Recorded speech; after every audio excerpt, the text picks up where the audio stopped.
Harja, ada D Andi yang dikitankan separuh ae dibuka sidik jos yuk monggo Mas. Langsung aja dicap jus sing durung nyanyi ada Mas nyanyi kabeh. Nyanyi lho aku tok bagian dhewe nduk heeh. Wis ora iso iki engko kudu dituruti 100.000 jalukane Yilami mau ya. Langsung aja heeh. Disempat-sempatke yuk Mas yuk heeh. Disusel-suselno sing kebelet mau ya. Heeh. Kebelet arepe buka ya heeh. Langsung aja dibuka sidik jos. Heeh. Separuh ae ya heeh. Jalaran iki wektune wis mepet. Sama Mbak. Bonus 1 buah lagu yuk bersama Jeng. Heeh. Heeh. Susi, ojo khawatir sayang hitam putih engko tak atur ya.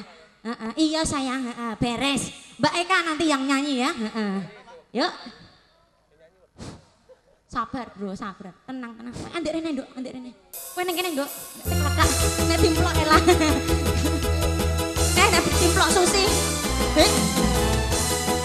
Sujana. Oke, Suling Sakti.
Oke, terima kasih. Ada buka sidik jas permintaan dari yang depan. Langsung aja dikasih bonus bajing loncate separuh ya. Oke. Paling mawon nggih. Oke nggih, Yuk. Iku mau ono hitam putih sak ceritan ra apa-apa? Iya ra apa-apa. Yuk, manut karo sing ngisor aku ya. Mbok, 100.000 mbok kae separo, Mbok. Iya sayang, Ya iku lami kok nek demo ya nduk ya wis pirang-pirang ono nek korong tahun ora tau ketemu ya. Pirang tahun lah iki. Meteng pisanan ya aku ya, meteng sing pisanan, Nganti iki ora tau ketemu tambah gagah, tambah ganteng, brengose tambah kandel. Dompete lah ya tambah kandel lho. Duwe lah ya saya akeh ya. Oke, rezekine tambah akeh. Amin. Muga-muga pinaringan keselamatan, kesabaran kagem yaiku tersayang Yai Lami ya, Wis senajan to ora war karo anak wedok, ning tetep sayang karo anak wedok ya, Dek ya. Iya, Mbok. Yuk digoyang. Monggo dipun aturi kanggo kenang-kenangan Dek Andi ya, Dek ya. Dicekelke bajing loncat. Yuk monggo. Spesial ugi katur dumateng piyayi sepuh-sepuh ingkang tesih nenggani Wahyu Manggolo ngantos mangke sedalu atas. Langsung aja di goyang ada bajing loncat. Monggo Gusti Putri. Sing hitam-hitam manis dang metu. Iya. Ben persiapan, Mas. Iya. Capcus, Bro.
Siap ya, Dek?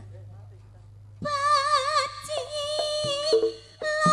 loncat, bajing loncat ke astana. Aduh, dia api lepat narosak.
bajing loncat,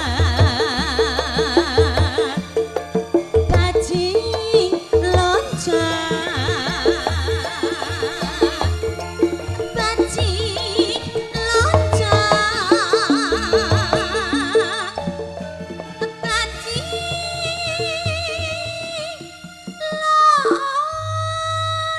loncat.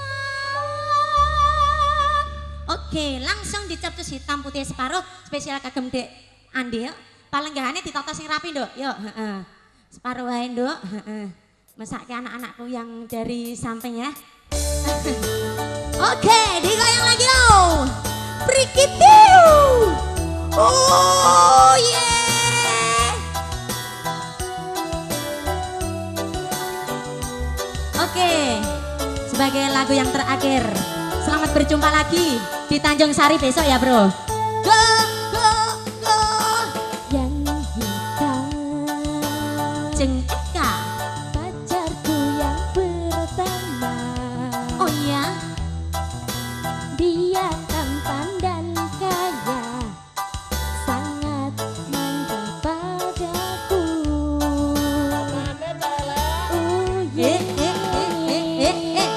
Yang putih sopo kuwi? pacarku yang kedua. Kameramen syutinge kuwi. Juga tampan dan kaya, Mas Baju, cinta goyang yuk. mati padaku. Uci, sakno, sakno. Ge ge ge ge. Tahu yang mana mesti ku pilih. Lambang. Dua-duanya sangat tampan dan kaya. Gerakan sugeng kondori laming. Daripada aku bingung, bingung, pusing memikirkan, aku pacarin saja dua-duanya. Mas Pri, cinta di matonya besok ya Mas Pri ya. Hei. Salam damai bareng Wahyu Manggolo. Spesial buat KB fans klub Wahyu Manggolo. Gaspol bro. Player, player. Haha. Goyang lagi. Seger, seger. Dek Andi, goyang ya? Yang hitam pacarku yang pertama. Dia tampan dan kaya, cinta mati padaku. Mas, buat arek-arek gawungmu yang depan. Garuan juga. Yang putih pacarku yang kedua, juga tampan dan kaya, cinta mati padaku. Emang betul. Aku tak tahu yang mana mesti ku pilih. Dua-duanya sangat tampan dan kaya. Daripada aku bingung, bingung, pusing memikirkannya, aku pacarin saja dua-duanya. Monggo Gusti Putri. Aku Pacarin saja dua-duanya. Cukup semene anggone didolanan. Palenggane ditata sing rapi ngranti rawe Gusti Putri nok Cahayu. Awake dhewe sing duweni tanggung jawab sing luwih. Luwih akeh maneh ya. Resik-resik, dadi abdi aja do keset. Kene, ayolah. Yuk, Dok, yuk. Ini aman. Aduh, aduh, aduh.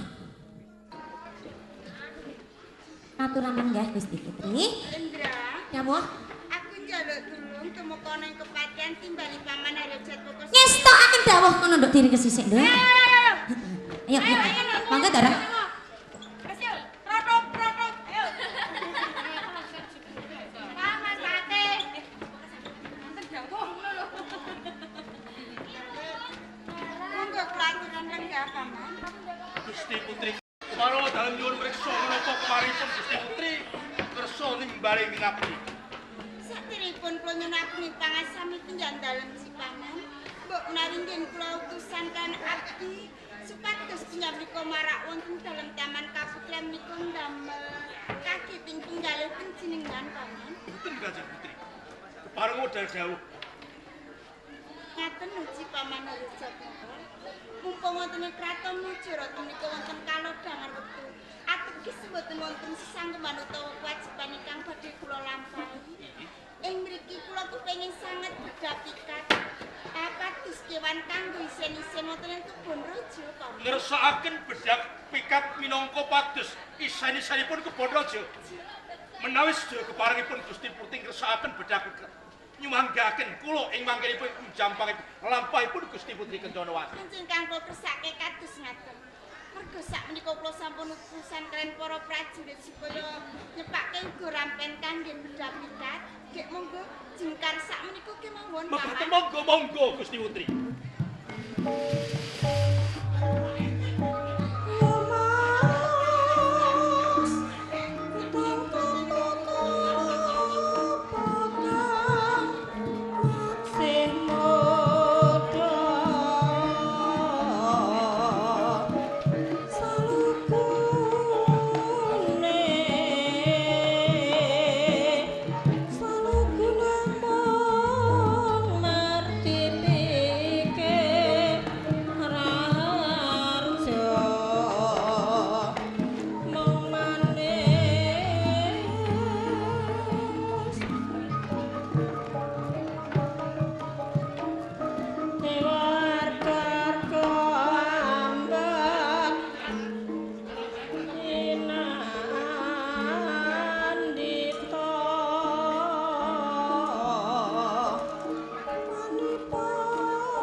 Weteng kula su arep mulih ning omah ora wani. Dadi kula matane cekrot Ucap kakang guyu tok. Bisa jae mung wis sadana rada kidul. Enake ning dina iki yo. Oh Allah. Yang mereka kaya gini pecah aku mati ae. Aduh. Enak kok.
Dening tak saka kula wau.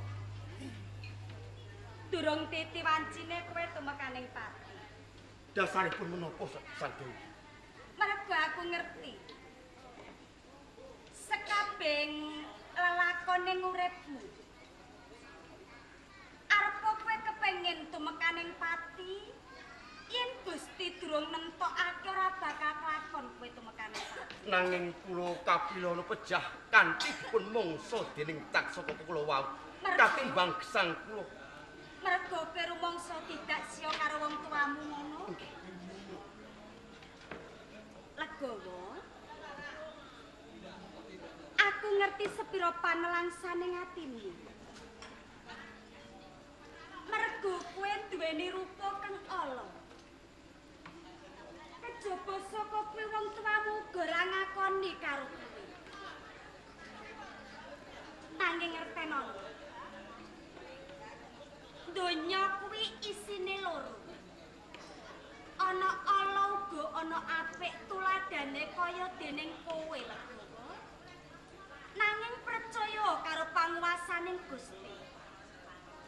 Yen manungsa wis nglakoni lelakon ala, uga bakal bisa nglakoni lelakon kang apik tuladane kaya sing kok lakoni saiki. Nanging menapa Legawa saged nglampahi kasihaten Sang Dewi? Bakal bisa kok lakoni sak lawase. Nanging kanthi kasunyatan wujud kula ingkang ala kang tanpa rupa. Oh, dadi cekane kowe durung lumangsane yen to wujudmu saiki wis malih. Legowo, kae ning isor wit ana sendang. Yen kowe kepengin mangerteni wujudmu saiki, kae. Kowe nyawang sendang kae ben kowe ngerti wujudmu.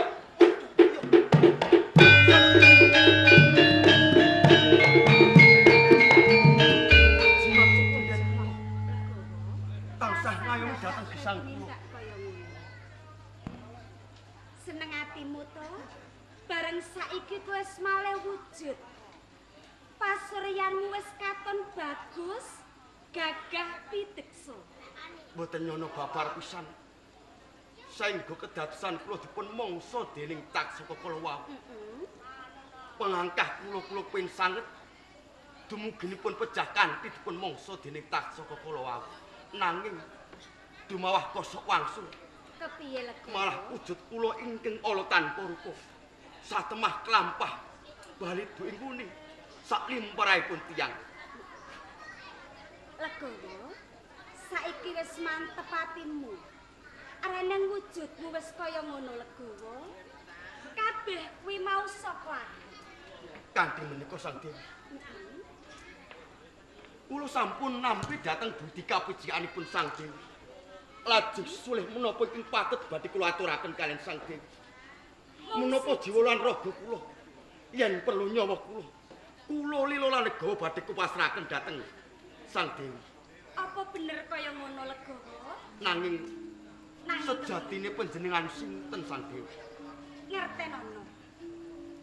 Aku iki Nagarina. Dewi Nagarina jimatipun den kula. Oh. Ingkang tansah ngayomi dhateng gesang kula. Redene ingkang mitulungi dhumateng kula menika Sang Dewi Nagarina. Kula matur lajeng sulih menapa ingkang patut kedah kula aturaken kaliyan Dewi Nagarina. Mung siji sing tak jaluk kelawan sliramu. Ladenono aku Legowo.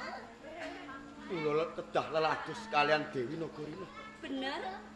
Lajeng menapa ingkang dipun kersakaken kula kedah lelados? Kaya dene wong bebojoan. Aku kepengin banget kok ladeni. Kaya dene wong bebrayan lanang karo wadon kae. Tanpa beda kados gesangipun Rama lan Ibu Kakung menapa Sang Dewi? Kaya ngono kuwi sing tak karepake. Kaya Nanging kakak menapa kabutan, mboten ngwang-wahi kodrat lan menapa mboten kuwalat kalamun kelampah kula kedah tresnani kaliyan Dewi Nagarina tanpa beda kados Rama lan Ibu Dewi. ora. Kabeh mau sing ngresakake aku. Kula Legowo. Dewi Cedhak Nagarina. ana aku. Aden ana aku. Sakwise mengko kuwe gelem nuruti kekarepanku. Apa wae sing kok jaluk bakal tak wenehke. Yen pancen kaya ngono. Kanthi lahirku sing batin wiwit saiki nganti temekaning delahan. Aku bakal tresnani marang Betari Dewi Nagarina. Ya tembungmu kang kaya ngono kuwi sing tak jaluk Legawa. Kula saiki uga buktekake. Yen pancen kowe bakal tresnani aku lahir batin. Kasandung rasa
lajeng Dewi Nagarina bakal keparing marang aku. Yen pancen kowe kepengin balesake pawongan sing gawe larane atimu, sing sok daksya karo sliramu, sing sok ngina kelawan wujudmu, mula rantinen sawetara ya Legawa. Jagat pasisane batu.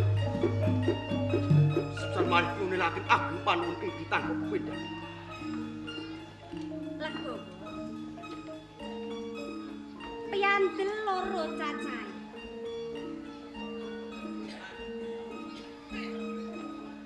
Sing sawiji wujuding cemeti. Iki jenenge Cemeti Pethet Naga. Cemeti Pethet Naga. Sing wujud pusaka. Iki jenenge Kyai Naga Lima. Legawa. Mung siji pawlingku. Sakwise kowe nggawa piandel loro cacahe. Ora kena kok gunakake kanggo sembrono. Ora kena kok gunakake kanggo nyilakake pawongan sing ora duweni kaluputan. Aku bakal metu manut marang pangandikane Dewi Nagarina. Legawa. Kuwi pinangka kanggo sanguning uripku. Mula dina iki uga kowe tak tundung saka papan kene. Bacotke nggonmu lumaku. Namung sepisan malih. Nelaki agung panuwun ingkang tandha pepindhan. Sawetara aku njaluk pamit Dewi Nagarina. Sing ati-ati Legawa. Aja nganti lali kabeh pawelingku.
kandha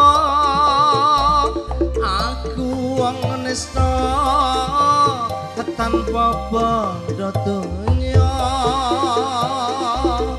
Joko mlarat wong tuamu bangkat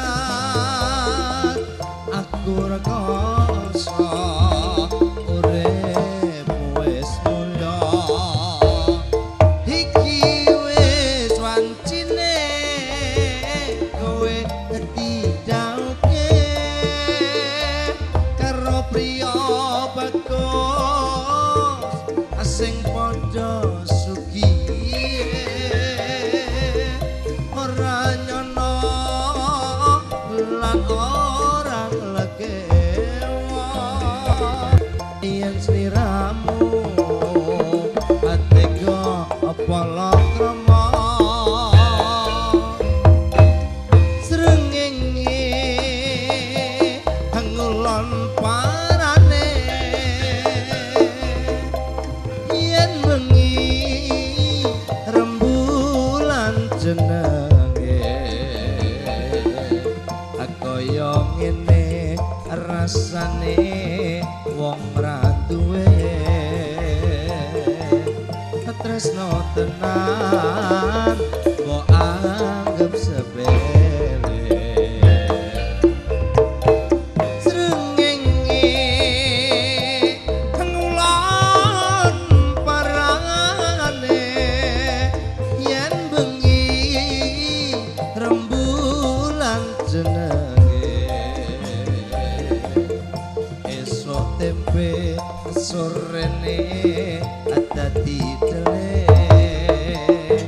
tresnamu mos abang-abang lawe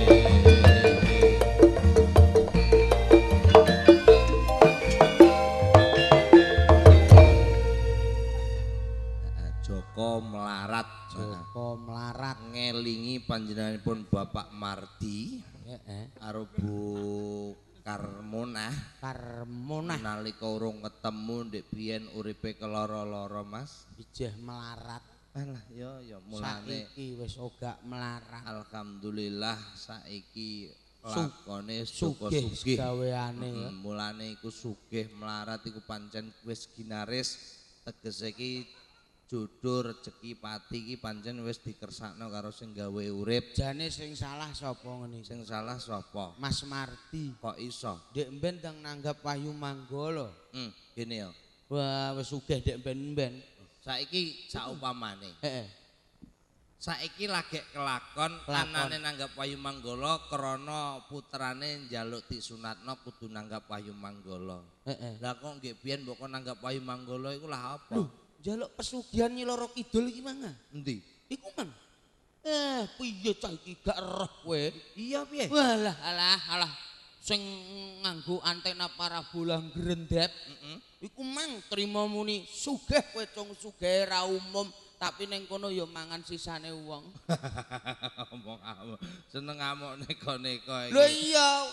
Berarti Mas Mardi dalah Bu Karmonah iki mau nyuwuni lakon sing gambarno perjalanan hidup nalika uripe ndekne. Uripe rekoso. Jaman rikala semana. Uripe keloro-loro. Wis nyedehno wong ya Mas. Alhamdulillah. Saiki wis deboni nemoni bagya mulya. Sugih bondo donya bakale ya sugih neh. Nah, apa iku? Anak. Iku ya termasuk rezeki kok. Lho ya bondo jarene wong tuwa-tuwa kae pedoman ngene. Banyak anak banyak rezeki. Banyak anak banyak rezeki. Mulane takon guwebut gawe 29. Kowe iku seneng ameneko-neko wong saiki wis dianakno program ngono kok. Programe pemerintah, program KB wis digalakkan, kabeh wis do ngerti. Ngerti kowe. Apa nih? Program KB iku apa? KB keluarga bercelana. Keliru nyok. Keluarga berencana kok bercelana iku piye to? Lah nek tiwas keluarga berencana, nek tiwas keluargane direncanakno nek ra tau katokan. Iya ya. Ndak manak-manak. Manak-manak ae. Dadi wis dianakno program ngono. Program pemerintah KB.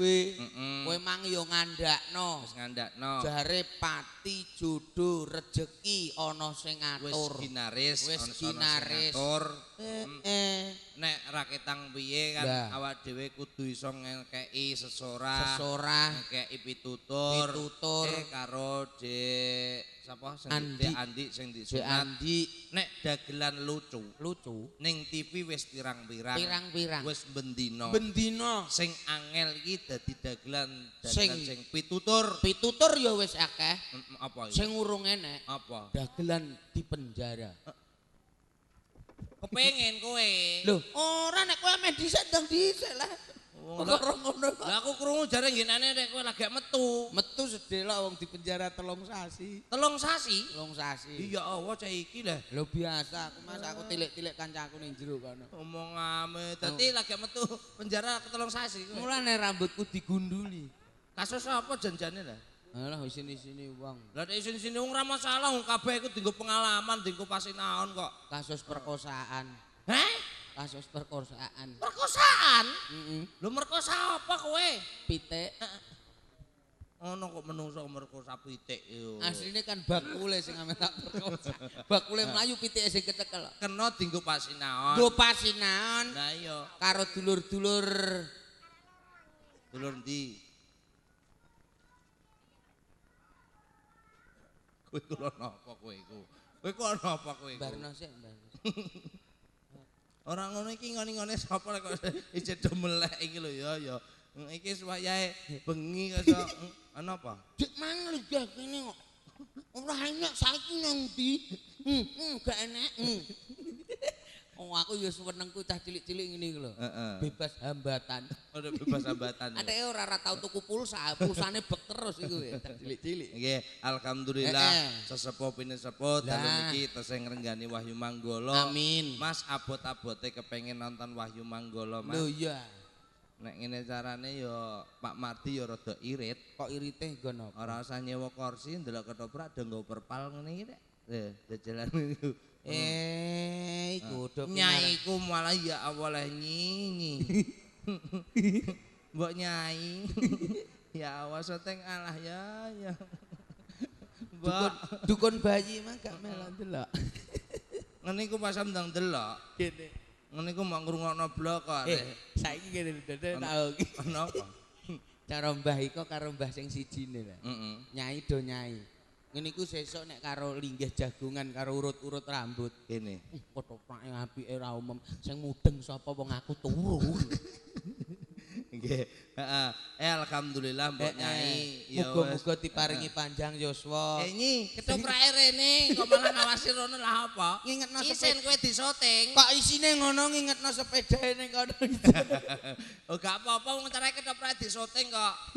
Ben ketok jenengan ya Allah lah alam mbokku. Alah ngerti nek disoting terus diayu-ayuno. Alah aku ndak gregeten ae aku. Sing apik kalau jejeran semende anu, semende tembok kene. Dimanis-manisno, dinyap.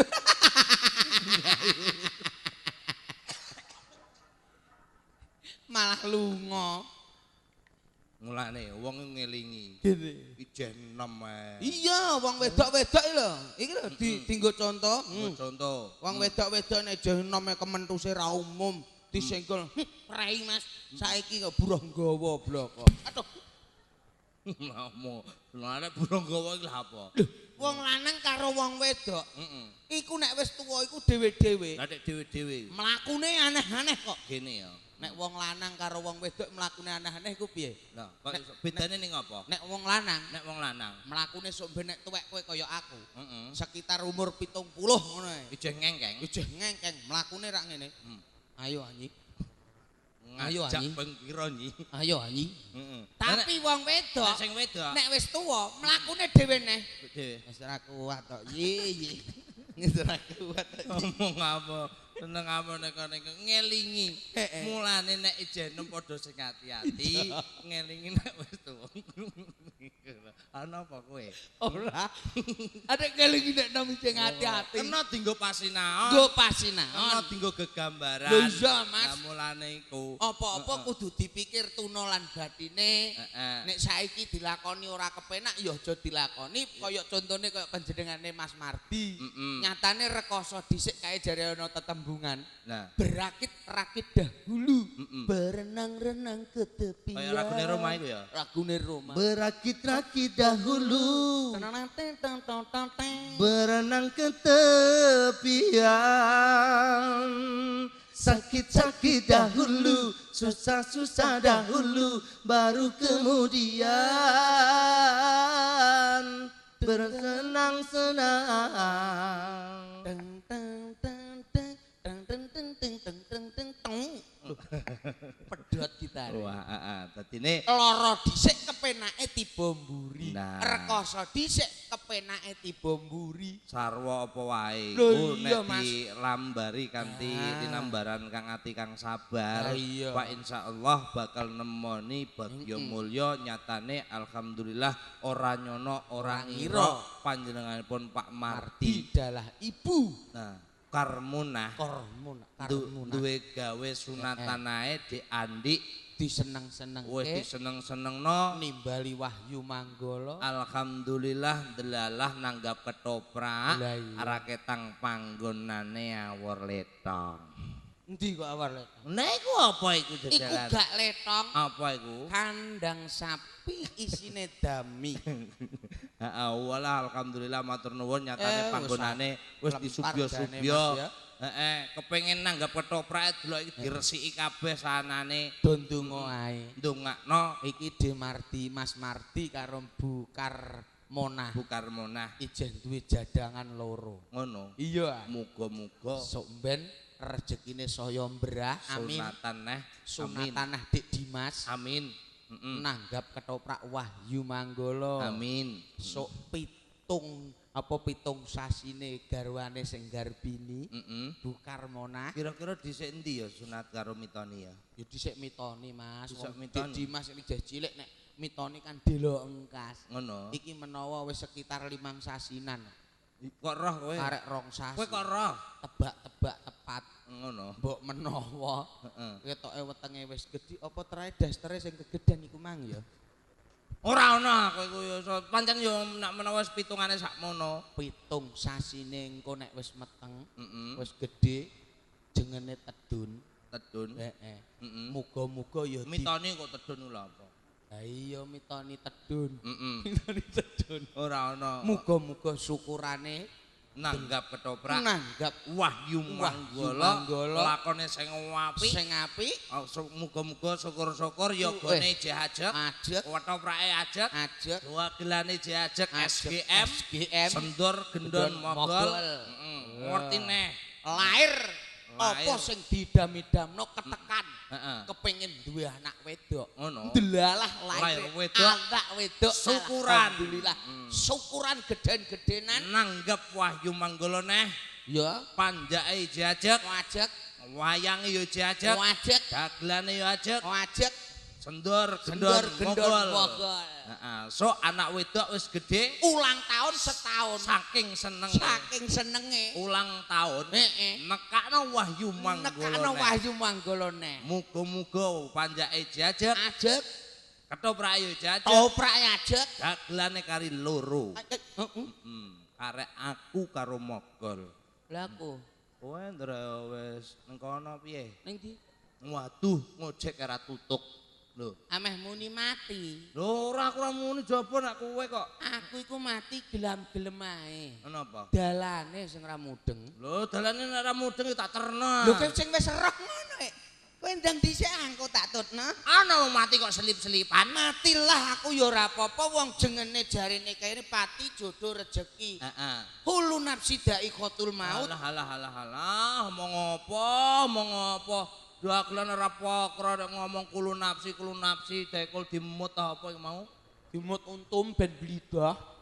Lho sing mbok omongne iku mang lho. Hulu nafsi dha'iqatul maut. Artine apa? Ana rong versi. Ana rong versi. Jaluk sing bener apa sing versi dhewe? Nek sing kitab suci Al-Qur'anul Karim kitab suci Al-Qur'anul Karim sing kuwi isine wis ngandakno hulu nafsi dha'iqatul maut kabeh awak-awakan kabeh penguripan sing manggone sak ngisore langit sak nduring bumi Sok kuwi emben. bakale mati. Ngono. Iya. Iku nek ning kitab suci Al-Qur'anul Karim. Lah nek sing sijine Surat apa? ayat suci Al-Badutan wal Dagelan. Iku ana dhewe neh. Ayat pira iku? Ayat 3.300 tutulan. Lak ngunutuli raimu. 3.300 tutulan. Jus apa iku? Jus apokat bosok. Ora ana ngono ga. Ana kok bacaan kok jus apokat bosok iku lho. Jenenge ayat suci Al-Badutan wal Dagelan. No. Al-Badutan wal Dagelan. Unine sing kullu nafsi dha'iqatul maut sing artine hul kuwi kul glondongan. Nafsi kuwi mangan, maut kuwi mati. Sapa sing mangan kul glondongan mesti mati. Nek ora percaya jajali. Aku mau kon mati nah. Iki piye saiki? Ora. Heeh. Berarti kabeh penguripan ning alam donya bakal mati. Ngono. Delalah aku mati kono ora ngerti. Gusti Allah kuwi gak ngerti takdire menungso, nasibe menungso, dawa cendake umure menungso. Nek Gusti Allah mesti ngerti. Lah iya, ora beda kaya aku kowe. Nek kowe. Delalah aku mulih ndagel kok desa kene mati. Alhamdulillah. Seneng kowe. Lho, nek ora seneng iku piye wis dikersakno karo Gusti Allah berarti kontrak uripku wis entek. Ngono. Iya, ning aku weling karo kowe. Ngono ya Jarene kowe kancaku kok. Ora trimo kanca, Mas. Wis kaya adiku dhewe, kaya dulurku dhewe. Bener. Alhamdulillah melu wahyu manggala ya kowe diparingi rejeki akeh, aku ya rejeki akeh. Sugih. Tulung. Ana apa? Besok nek aku wis mati, Iya. 3 dinaku bancak ana. Jene wis kancane kok ya. Iya bancaki ya, Jong. Ora ketang sithik-sithike paribasane sego. Sego golong mambu Cepet mati ya. Ora asem iku jebule kuburan kok. Wong kok wedi karo kuburan. Aku nek kuburan gak wedi. Isine sing tak wedi. Padha ae. Dadi Nek wis sok mati. menawa kowe meling dhisik. Nek menawa kowe Wis mati, mati gletak pancen tulung. aku wis mbok aku adimu. Adiku. Kowe njaluk tulung. Iya iya. Muga-muga nek 3 3 dinane dinane ndang bancaki. tak bancaki. Mak iku blok kok. Ora. Engko nek wis ngancik 3 dina, tulung 7 dinaku yo bancaki. Nek kowe duwe dhuwit kei manakipan utawa pengajian. Ngono. Jarine pini sepuh kae ben padang Iya, iya. dalane jembar kuburan. Iya. Nek 7 dinane ya tetep tak Bancaki. bancaki. No. Wis kadung kok. Engko nek wis ngancik 7 dinaku terus jablas ning 40 dina. Tutup 40 dina. Ah, Heeh. tulung aku yo bancaki. Ya iya mesti no. Manakipi nek iso nekakno pengajian. Alhamdulillah. Ben Mesti tak enteng meno. nggonku sowan ngersane Iya, no. Gusti Allah. Pokoke 3 dinane tak bancaki. Bancaki. 7 dinane tak Bancaki. bancaki. 40 ya apa meneh? Iya jelas mbok Mesti tak bancaki tak takakno tahlilan pengajian. Nah, ngancik 40 dina bar mbok bancaki mbok tekakno tahlilan pengajian. Lah cocok. Terus jablas ning 100 Lah. dinaku Nek wis tok 100 dinane, ora usah bancaki. lho, lah napa? Kowe ndang nusul Lho, ya. aduh. Malah gelakno pikir kayak iki malah. Jagani sak wayah-wayah nek malaikat Jibril nyunatno nanggap dagelan wahyu manggala. Oh, seneng amalah, mbah. Kowe kaya bentol. Mogol kandhani nek ngono. Gal, sampeyan nek wis 100 saya do nusul.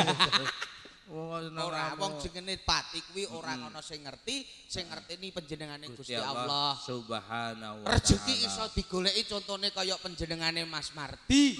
Nyatane keloro-keloro saiki rezekine saya beras, saya akeh, saya apik. Nggih. Terus jodoh. Jodoh. Jodone awake dhewe ya karo panjenengane Mas Mardi. Nyatane saiki iso tinimbalan panjenengane Mas Mardi sowan dalam rangka kitanan putrane Mas Mardi. Alhamdulillah ditungakno Loh, Dik iya, Andi Mas. sawise disunatno saiki wis munggah dewasa. Munggah dewasa, akhil Muga-muga balik. Dadi putra sing tambah pinter. Amin. Berbakti karo wong tuwa. Heeh. Dadi putra sing waladun sholihun yada'ula. Dang ding ding ding dang ding ding.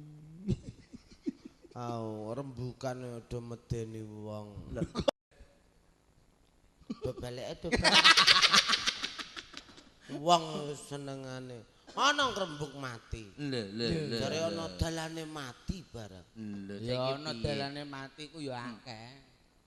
Dalane mati nek kowe piye? Ya patang perkara. Wah, dalane mati kok patang perkara. Lho ora percaya ora tau ndelok pengajian ya iki. Alah ngono kok jare Dalane mati ku patang perkara jarine Mbah Yai. Siji amal syariah, budi pekerti kang luhur, ilmu sing bermanfaat, dongane anak kang saleh. Iku dalane swarga nyok. Ya padha ae dalane sangune wong mati. Sangune wong mati mok loro. Alah, lha sangune wong mati apa? Gedang goreng karo limpang-limpung. Omongan itu kandhen ngeyel. Dadi sangune wong mati gedang goreng karo limpang-limpung. Iya jagani sak wayah-wayah dalam perjalanan lesu. Den Mudin. Wah, Kandhane ngeyel. Alah, wong ditakoni ngono ra iso dalane mati ya padha karo dalane swarga. Ra iso dalane mati ya jawabane ya gampang. Apa? Ora. Ora royu. Dalane mati apa? Balik. Kok iso balik iki lah apa? Dalane mati ya ora balik. Contone? Lho, contoh. Dalane mati gol. Dalane mati ya balik piye? Ya balik. Ra iso ya papat. Alah. Lho, wong dalane mati kok papat iki. Dalane mati wong ngerti nek dalane mati kok ora balik. Iku piye? Gal magal. Apa dan? Nek gak lucu gal. Kedagian. Cekku bento. Dalane mati kok papat. Dalane mati ya balik. Pamane kowe mlaku, di dalane ndi cah? Dalane mati ya balik. Ayo do taksiah nak ngono gal. Ayo taksiah. Ana dalan mati ayo do taksiah. Dipendem ning ndi dalane? Dalane dipendem ning Kantor polisi. Nesu. Nesu. Dalane mati balik. Lho, dalane mati balik. Ayo taksiah. Ya, Ayo taksiah. Nek jablas glundung kali ya gal. Nesu. Iku piye? Saiki aku tak takon. Coba takoki Rembug masalah mati. Ora lah kok. Kowe lagi teko moh. wong mati ana pirang perkara? Ah, wong senengane. Nduk iya. Mati kok pirang perkara. Iku rembug jawab ijono takonane. Mati ya ana patang perkara ana lagune kae. Piye? Jopodo nelongso jamane jaman rekoso. Ngono. Urip pancen angel. Kudune ra susah ngomel. Mati ana patang perkara. Ngono. Iya, yen iso tulung jarwakno. Ngono. Jajali. Aku iso jarwakno. Terus nek aku mbok bayar swidak 5. Pakanan apa? Kowe ketua njal bayaran anak buah. Iku pono sing rata. Mati ana papat yo. Mati ana papat. Saurunge pitakonku tak terusno. Wong loro karo iki lho tak takon nek kowe pinter. Wesane kono lagi nek kok iso. Lah kowe kok mlaku rono? Lah kerem ra umum. Aku sing duwe pertanyaan. Aku sing jawab. Wong mati kan ana patang perkara. Patang perkara. Lah, nah nek wong mati ku, nek wis mati ku parake ning ndi?